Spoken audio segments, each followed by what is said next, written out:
I was not supposed to be here. When they came for us, the air in the hablocks stank of oil and incense, the way it always does before a purge. The priests walked between the rows of us, pale faces lit by the torchlight, whispering the Emperor's name like a lullaby and a curse. Each syllable burned into my skull. No one spoke. We all knew what this was. Selection, they called it. Service, they said.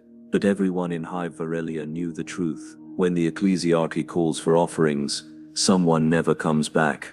The floor was slick under my boots, machine grease mixed with blood from the last volunteer. I tried not to look down, tried not to see the reflection of my own face warped in the red smear. Then I saw him, a man wrapped in gold thread robes, eyes hidden behind lenses that glowed faintly blue. His voice was soft but heavy with power. "You have been seen by the God Emperor," he said, his words sharp as glass. "You will walk the sacred path to Terra. You will serve him beyond your mortal worth." My heart should have been filled with pride. It didn't. It was filled with terror. Around me, the chosen began to weep, some with joy, others in broken despair. One woman fell to her knees, muttering prayers through cracked lips. I could only stare at my trembling hands, wondering how soon they'd stop being mine. Guards took us one by one. They shaved our heads, burned sigils into our flesh. The smell of my own skin sizzling under the brand stayed with me. A simple circle and a flame. His mark. When I caught my reflection again in the steel wall, I didn't recognize the man staring back. They said I should be honored. I tried to believe them, but in the hollow space between the chants and the screams, I knew something else. You don't offer yourself to the Emperor. You are taken. The transport reeked of rust, sweat and old prayers. They packed us into its iron belly like refuse. No windows, only the slow hum of the engines and the hiss of recycled air. A priest in a rebreather walked the aisle between us, swinging a censer that belched gray incense. The smoke made our eyes sting and our throats burn, but he called it purification. "Your souls must be clean before his light touches you," he said. Behind the mask, his voice was metallic, almost machine-like. I wondered if he was still human, or something half beyond. Days blurred into one another. We had no concept of time, no sun, no stars, only the sound of chains rattling each time someone collapsed. The guards didn't speak, they simply dragged the body away. The woman beside me, her name was Lyra, I think, tried to whisper a prayer one night. Her voice cracked halfway through, and she broke down sobbing. I wanted to comfort her, to say something human, but what words could possibly fit in a place like this? After a while, the priest came to her. He laid his hand on her head and murmured a benediction. Then he pressed a needle against her neck. She went still instantly, eyes open but empty. He looked up at the rest of us. "Fear not," he said. "She goes before you to prepare the way." That night I didn't sleep. I couldn't. Every breath of incense felt like it was coating my lungs in ash. I began to dream while awake, flashes of gold light, of a figure on a throne whose face I could never quite see. Sometimes it looked merciful, other times monstrous. When the engines finally died, the silence was worse than the noise. The hatch opened to blinding light.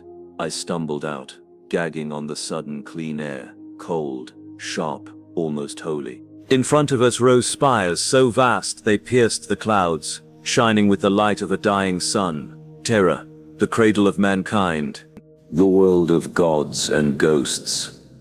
Lyra was gone. The priest smiled at me as if he knew my thoughts. "Rejoice," he whispered. "Your body is mortal filth, but your suffering will feed his flame." And for the first time I realized, maybe offering meant something far worse than dying. We marched in silence through corridors of gold and bone. The air shimmered with incense, thick enough to taste. Every footstep echoed for miles, swallowed by cathedrals so vast they could have held entire cities. I had seen temples before, crumbling shrines, hives dedicated to the Emperor's name, but this was different. This place was alive. The walls seemed to pulse with a low hum, like a heartbeat buried deep beneath the marble.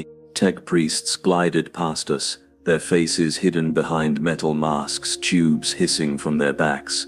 Servo skulls hovered above, carrying relics that dripped with sacred oils. Every movement, every whisper was ritual. This is the sanctum sanguinis, the priest told us, where the worthy are tested. We were led onto a platform surrounded by blinding light. A chorus began to sing, a sound too pure, too powerful to be made by human throats. My ears rang until I thought they would burst. Then the light intensified, and one by one, the others began to scream. The first man simply disintegrated, his flesh peeling away like smoke. Another convulsed, blood spilling from his eyes and ears. The priest didn't even flinch. He only raised his arms and shouted praises. Each death feeds his immortal will, he cried. Each sacrifice stokes the golden flame. I wanted to run, but my legs were locked in place. I could feel something pulling inside my chest. Not physically, but deeper, like invisible fingers reaching into my soul. My heart pounded so hard it hurt. Then, just for a second, I saw something. A vision burned into my mind. A massive figure on a throne of wires and light, his body rotting and divine all at once. His eyes, or what was left of them, opened. I felt them pierce straight through me, seeing everything, every sin, every doubt, every moment I'd ever wished for death. And then the voice came. Not sound, just will. You are not yet worthy. When the light faded, I was on my knees. Smoke curled off my skin where the holy radiance had touched me. Around me, dozens of bodies lay charred and silent. Only I remained breathing. The priest approached, smiling behind his mask. The Emperor has spoken, he said softly. You live because he demands more. They stripped me of everything. My clothes, my name, even the numbers stitched into my uniform. To the priests I was no longer a man. I was material. The chamber they kept me in was freezing. Metal walls gleamed with condensation, and the air smelled of antiseptic and burning oil. Servo arms dangled from the ceiling like waiting spiders. Each one ended in a blade, a needle, or something worse. A robed attendant entered, her face completely hidden by layers of gold-trimmed cloth. Do not resist, she said, her voice mechanical, emotionless. You are to be made ready for his light. 2 tech priests seized me and bound me to a slab of stone. The restraints were cold enough to sting my skin. From the corners of the room, the chanting began again, that same endless drone, like the hum of a dying star. The first cut was deep. I didn't scream, not at first. They carved the imperial sigil into my chest, line by line, each stroke followed by a hiss of cauterization. Smoke rose from the wounds. The scent of my own burning flesh filled my lungs until I gagged. This pain, one of them murmured, is cleansing. It drives out impurity. My vision blurred. Every nerve in my body screamed, but beneath the pain, something stranger stirred, a warmth, faint but growing. It wasn't comfortable. It was a presence, like someone, something, was watching through my eyes. The attendants stepped back, their chants now rising into a fevered hymn. One poured a black liquid into my open wounds. It crawled like mercury, burning where it touched, yet leaving trails of shimmering gold behind. My heartbeat slowed. My thoughts dulled. The agony receded, replaced by a heavy calm. She accepts the Emperor's essence, one whispered. But inside, I felt something split, a deep, silent rebellion. Because I knew what I'd seen before. The Emperor's hollow eyes. The voice that had said, "You are not yet worthy." If he rejected me, then what were they really preparing me for? The slab tilted upward, leaving me hanging in a crucifixion pose. Dozens of wires slithered down and pierced my spine. Soon, said the priest, stepping forward with a syringe that glowed like starlight, your soul will walk the golden road. As the needle plunged into my neck, everything went white. At first, there was only the blinding white. It wasn't light in the normal sense. It weighed on me, pressing down like molten metal poured straight into my skull. I couldn't see my body, only the shape of it dissolving, flaking away into dust and ash. Then, voices began to emerge from the light, thousands whispering at once. Some cried for mercy, others sang praises. It was like standing in the heart of a storm made of human souls. "Do not fight," one of the voices said, smooth, commanding, ancient. The Emperor's gaze burns away all doubt. I tried to move, but my limbs were gone. My mind drifted like smoke. Around me faint shapes began to form. Pilgrims, soldiers, psychers, all kneeling before an immense golden figure seated upon a throne that stretched beyond the horizon. He didn't move. He didn't need to. The air itself bowed in his presence. Even from a distance I felt the radiation of his will. It scoured every corner of my thoughts, peeling away memories one by one. My childhood, my name, my first act of faith, all stripped clean. The priests called this purification, but to me, it felt like being erased. "You are being rewritten," said the voice again, closer now. "The Emperor remakes all who approach him." From the edges of the white void, hands began to reach out, spectral, luminous, their fingers shaped from raw energy. They touched my chest, and where they touched, my skin turned to gold. It should have hurt, but it didn't. It only numbed. In that numbness, I understood something terrible. This wasn't salvation. This was consumption. The Emperor's power wasn't just sustaining the Imperium. It was feeding on the endless tide of human souls offered to him, and I was about to become one more faint spark in that infinite engine. Still, part of me wanted it. The peace, the release, the purpose. Anything was better than the hollow ache of mortality. Then a single thought tore through the calm. What if the Emperor does not see you? What if you are only fuel? The light flickered. For the first time the whispers faltered, and in that fragile silence, something dark and distant stirred beneath the golden glow. The light cracked like glass. Where brilliance once blinded me, black veins began to spread, slow, spider-like fractures tearing through the perfection. Behind the gold shimmered something raw and alive, something hungry. The whispers grew louder, chaotic, as if thousands of minds were suddenly screaming. "He sees you," one voice chanted. "He knows your doubts," another hissed. Or perhaps, he doesn't see at all. The golden figure on the throne shifted. For the first time, I sensed its enormity, a vast carcass of divine machinery, breathing in silence, fed by a river of souls that never stopped flowing. Their shapes spiraled upward. Saints, soldiers, innocents, each dissolving as they rose, merging with the radiant storm. I felt the pull now, stronger, insistent. Something inside me cracked open. Memories, sins, every hidden impulse I had buried deep, all of it poured out, drawn toward the light. And yet, somewhere inside, a flicker of self resisted. "No," I whispered, though my voice was barely a thought. "Not yet." In that moment of defiance, the whiteness recoiled, just slightly, and I saw beneath it. What I had thought was holy light was actually a field of psychic energy, a tidal wave sustained by sacrifice. Every life offered to the Emperor wasn't ascending, it was being burned to keep the flame alive. Billions of candles, one endless fire. The Emperor's radiance was built on human ash. My faith wavered. I wanted to look away, but I couldn't. The truth anchored me. "You see too much," the smooth voice said again, not comforting this time, but disappointed. "Faith requires blindness." The hands returned, countless, shimmering, desperate. They tried to pull me upward, into the light again. Each touch drained me, turning thought to haze. I realized then, the ritual wasn't meant to elevate me. It was meant to unmake me. If I surrendered, I would vanish into the chorus forever. No fear, no pain, but no self. And yet, in that void, a strange peace lingered. The others had chosen it willingly. To dissolve was to serve. To cease was to belong.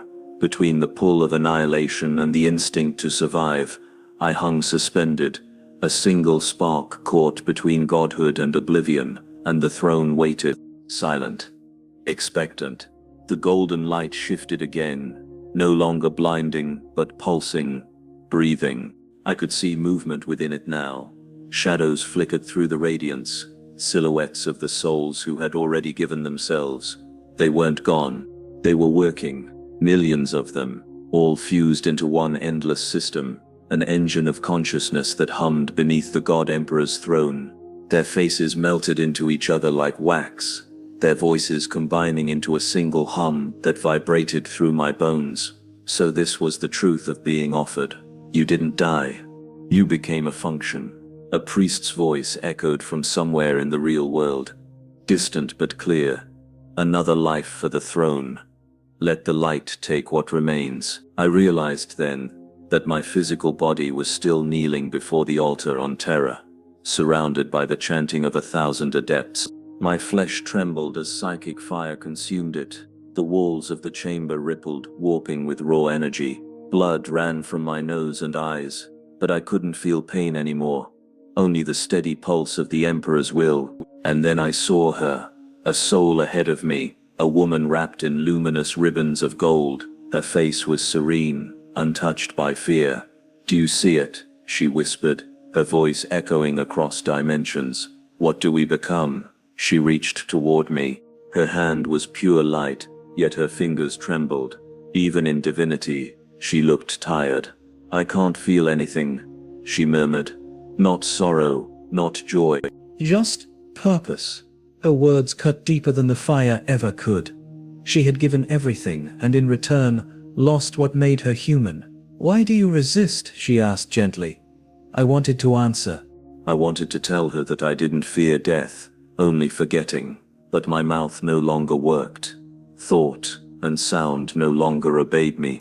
The golden current began to drag me upward, into the massive storm of light and machinery.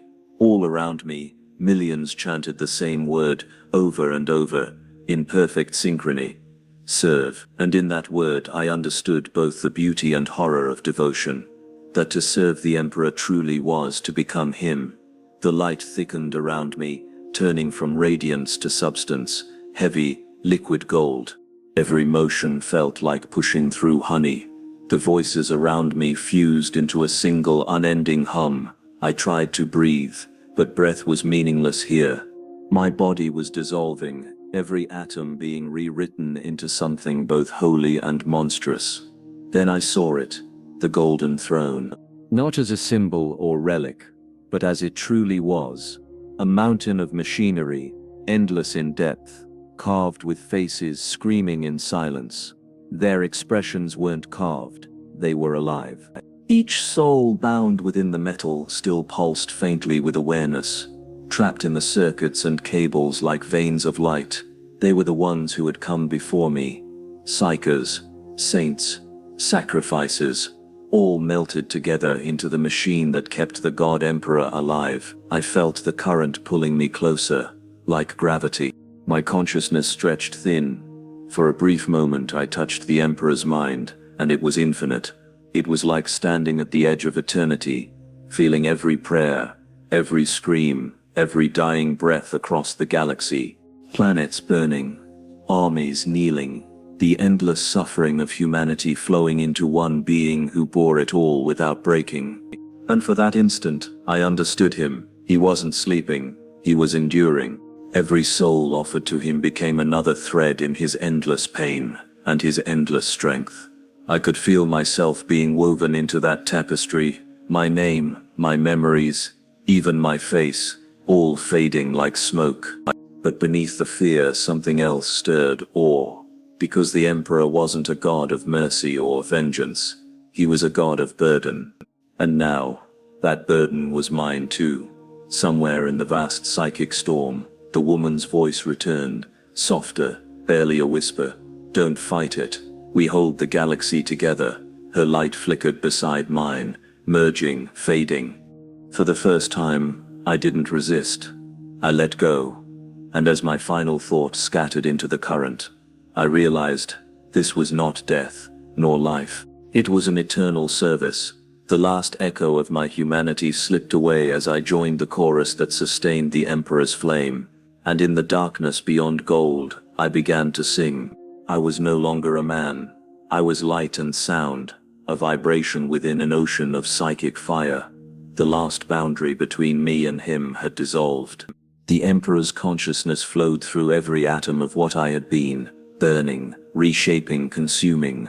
There was no pain anymore. Pain had become something too small to matter. What replaced it was an endless stream of visions, humanity stretched across the stars like veins of blood. I saw it all through his eyes. A million worlds, each flickering with desperate faith. Children kneeling before crude shrines. Soldiers whispering prayers before battle.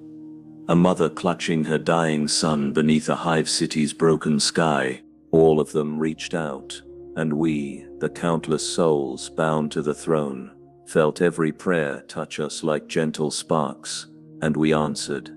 The Emperor did not speak in words, but through us, through the fragments of the sacrificed.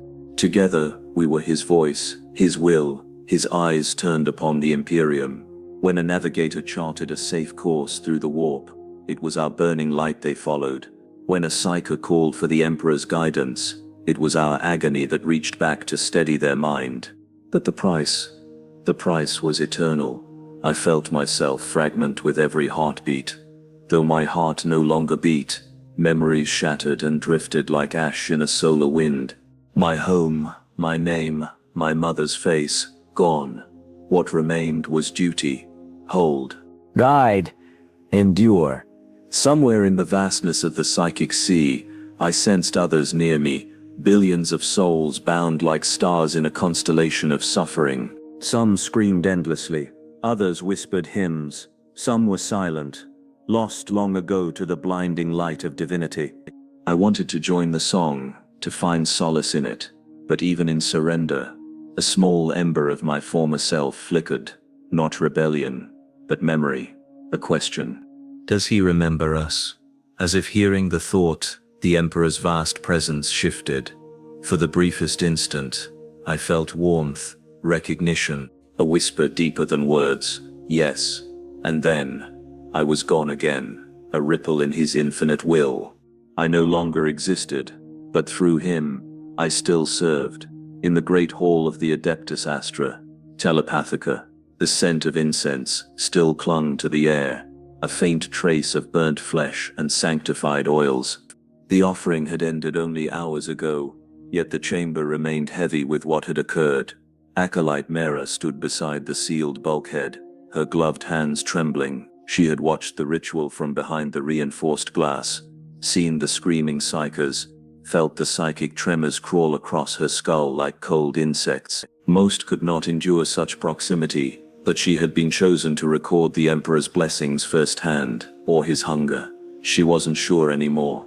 Around her, servitors wheeled the ashen remains of the offered away, their mechanical chants whispering fragments of litanies. The sound echoed, metallic and hollow, bouncing through the chamber like ghosts refusing to leave. At the far end of the hall, a golden-robed confessor raised his voice. Rejoice, for their souls fuel the beacon that guards mankind. Through their suffering we are delivered. The faithful bowed their heads, murmuring prayers. Mera tried to join them, but her voice caught in her throat.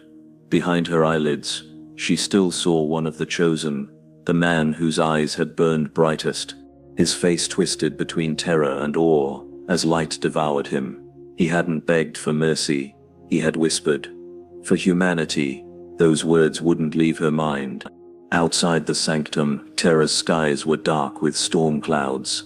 Massive procession lines of pilgrims stretched for kilometers, each bearing candles and banners. They sang praises to the Emperor, unaware of what truly powered their hope, unaware of the screams that fueled the Astronauten's eternal flame. Mera pressed her palm to the cold metal of the bulkhead. Behind it she could still feel the psychic residue, faint whispers, almost human. She could swear one of them said her name. Her stomach twisted. She looked up at the mural above the altar. The Emperor enthroned, radiant, merciful, divine. But for the first time she saw something else in his gaze. Not mercy, not wrath. Something deeper. Something tired. And for the first time in her life, Mera wondered if the god she served still heard them at all.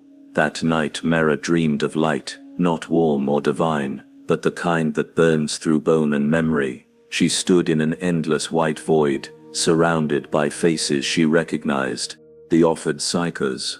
Their eyes glowed like dying stars, and when they opened their mouths, she heard thousands of overlapping whispers.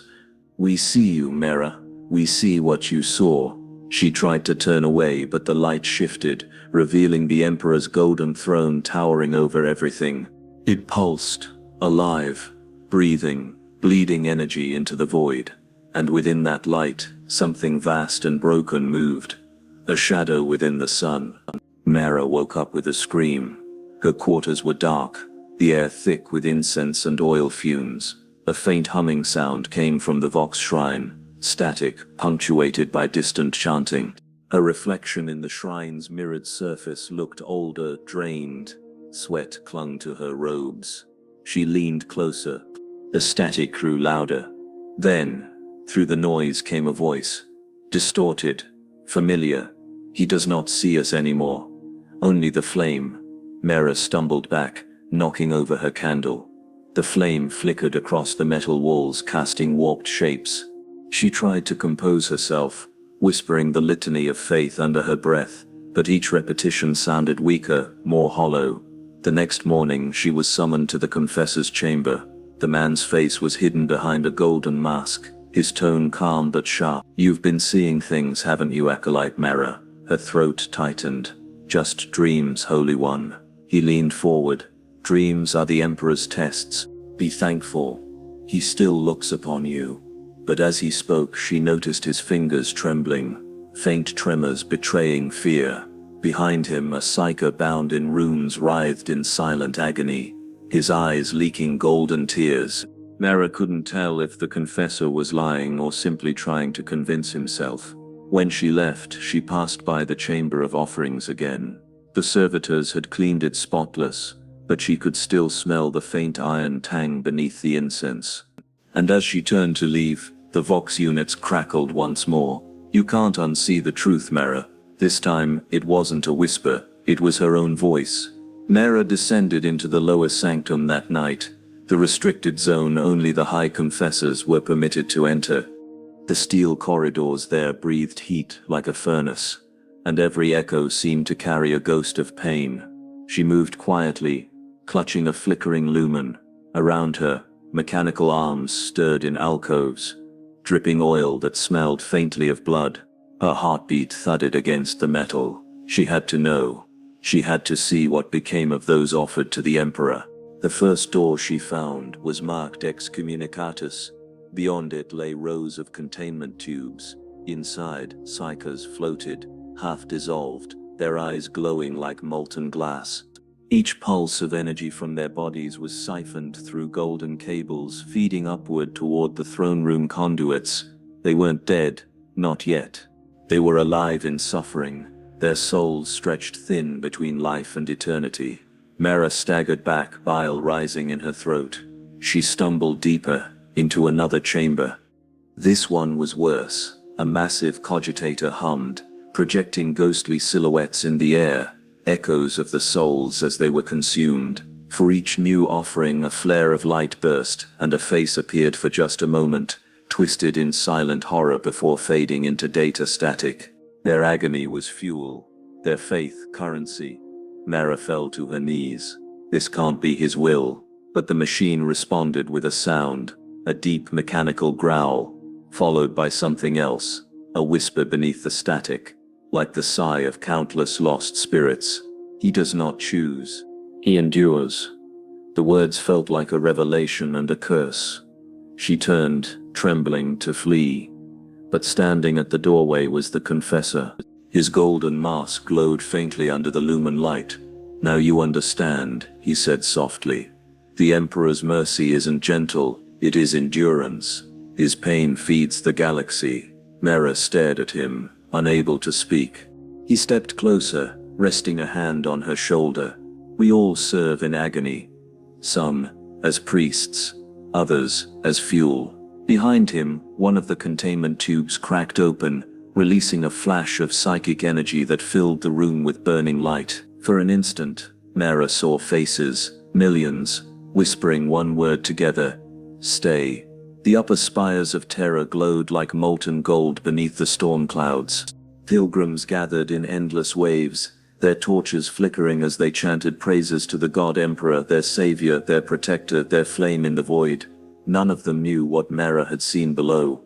None of them could imagine the truth, that the Emperor's light was fed by the endless torment of souls. Mara moved through the crowd in her grey acolyte's robe, hood drawn low. Every hymn she heard now sounded hollow, like a lie wrapped in devotion. She had tried to sleep since the night in the lower sanctum, but the whispers followed her, louder now, echoing through her mind like static through broken glass. He endures. We burn so they may see. She pressed her hands against her ears, but it didn't help. The voices weren't around her. They were inside. In the plaza ahead, a procession began. Massive banners of the Aquila unfurled as golden-armored custodians escorted a new group of psychers toward the Basilica of Sacrifice. Their faces were pale, trembling, some crying, others murmuring prayers of faith. The crowd cheered for them as martyrs. Mara couldn't watch this again. Her trembling fingers found the data slate she had stolen from the lower sanctum, proof of everything.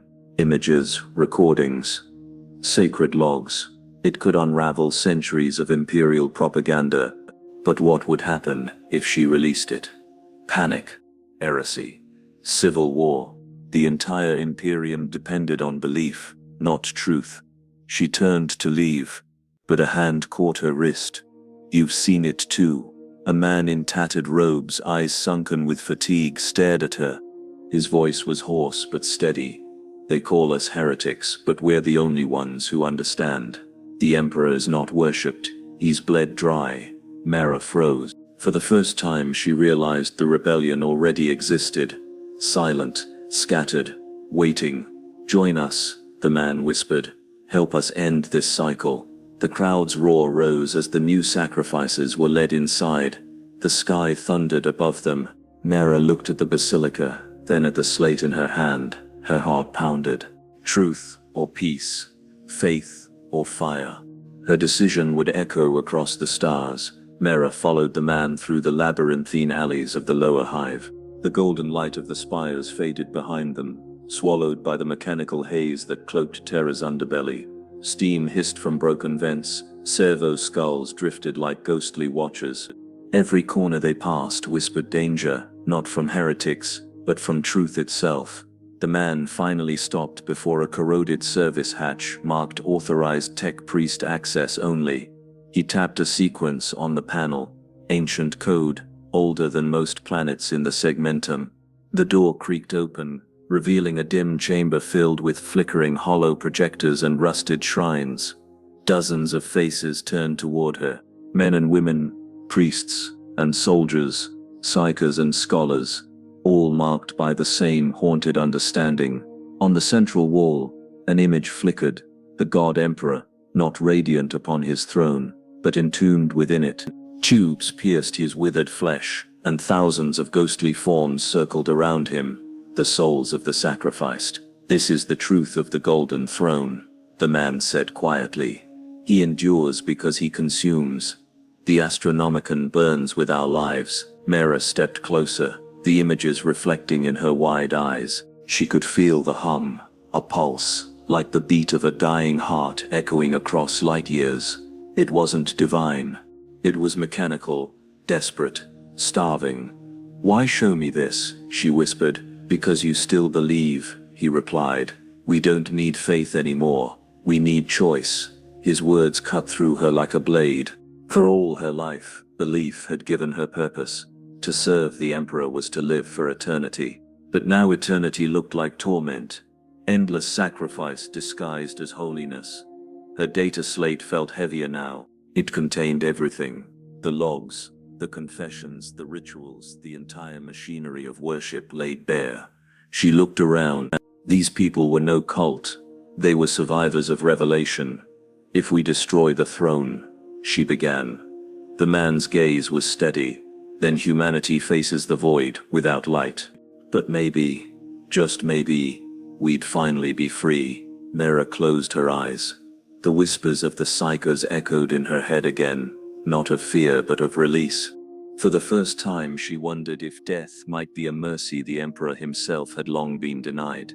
The chamber trembled faintly at first, then with growing fury, dust fell from the rusted ceiling, as the Emperor's name was whispered across the planet in a billion hymns. The daily mass had begun, and with it, the tide of human souls surging into the Astronomicon.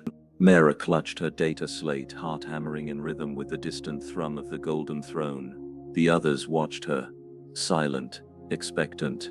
Somewhere above, a billion faithful were kneeling in prayer, their voices feeding the machine that devoured their essence. She activated the slate. Holographic runes burst into the air, lines of forbidden text spiraling like serpents. "This is everything," she said. "Every name offered. Every death disguised as devotion. You could release it," the man said. "Let the Imperium see. They'd call it heresy. Truth always is." Mera stared at the holograms flickering before her, the image of the Emperor's shriveled body sustained by the agony of 1,000 psychers. In that image, she saw not a god, but a prisoner, and in every sacrifice a plea for release. Her hands trembled. She could feel something, a psychic current, faint but undeniable, touching the edge of her mind. It wasn't the Emperor's command. It was sorrowful. A whisper formed in her skull. "I endure, because I must." Her eyes filled with tears. For the first time, she understood. He wasn't consuming them out of hunger, but out of necessity. Humanity's flames survived only because he bore their torment.